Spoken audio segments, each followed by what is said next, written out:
At 4:36 a.m. local time this morning, the Bulusan volcano in the Philippines unexpectedly erupted, sending a plume of ash multiple kilometers above its summit. However, I only have one video of the actual eruption because it solely took place during the dark since the sun would not rise until 5:24 a.m. However, from this collection of images we can see that an unusually lengthy pyroclastic flow was generated, at least for this volcano, hence the degassing seen from Bulusan's southwestern edifice after the 24-minute-long eruption ended.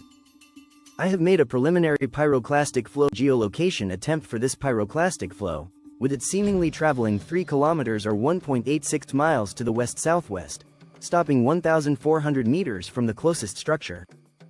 Ash from the eruption ashfall extent rose into a 6,096 meter or 20,000 foot high plume which subsequently drifted to the west and west-northwest, causing a trace to 1 millimeter thick of ash to fall on select towns within a 25-kilometer radius.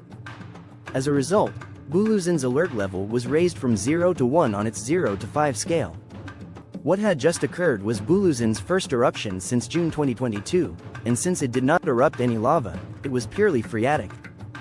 Phreatic eruptions are a very common type of volcanic eruption which either occur during the early stages of a larger magmatic eruption, or as is most likely the case with Bulusan's eruption, represents an isolated event or series of events. They are caused by the interaction of underlying magma which lies underneath the volcano with phreatic eruption regional groundwater. This magma generates large quantities of heat which is transferred upwards and outwards to surrounding rock. Some of this rock subsequently heats ever-present groundwater, flashing it to steam, and since steam takes up about 1,600 times the volume of the water it once was, this causes an immense amount of pressure to build. Once this pressure becomes sufficient, it breaks through the path of least resistance which is almost always overlying rock, fracturing that rock into fine ash and generating an explosion via a phreatic volcanic eruption. Phreatic eruptions are thus one of the hardest volcanic eruptions to predict as they can theoretically occur at any volcano with an active hydrothermal system and magma at depth with little or no warning, as was the case with Bulusan. Almost all of Bulusan's eruptions are phreatic, and half of these since 2015 have only involved a single brief explosion. The rest involved multiple explosions that occurred across timespans of a week to 6 months, meaning that one of these outcomes will probably occur at Bulusan but we do not know which one. Thus, a 4-kilometer exclusion zone exists in all directions around Bulusan's summit, and an additional 2-kilometer expanded exclusion zone, in other words going from 4 to 6 kilometers away, exists to the southeast. While that latter zone can be entered, PHYVOLCS advises vigilance since it is at higher risk of being affected by volcanic hazards than other sectors. PHYVOLCS also recommends wearing an anti-particulate mask until the ash on the ground clears, as very fine particles if they get in your lungs are bad for your health, including an increased risk of lung cancer. While today's eruption column was higher than several other recent eruptions from the same volcano, it seemingly deposited less ash than prior events.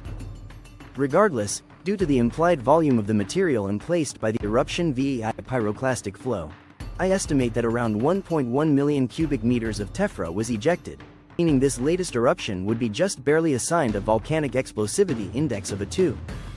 I can also presume that Bulusan's small summit crater lake was vaporized by the eruption, but this will likely be quickly refilled by subsequent rainfall. Irisan caldera. For my non-Filipino viewers, you might be wondering why around 70,000 people live in close proximity to what is the nation's third most historically active volcano. While there are a number of reasons, one key component is the very good farmland. The soil is very nutrient-rich from Bulusan's frequent small-volume eruptions, but there is also a hidden component. You see that giant suspiciously flat area to the southwest of Bulusan?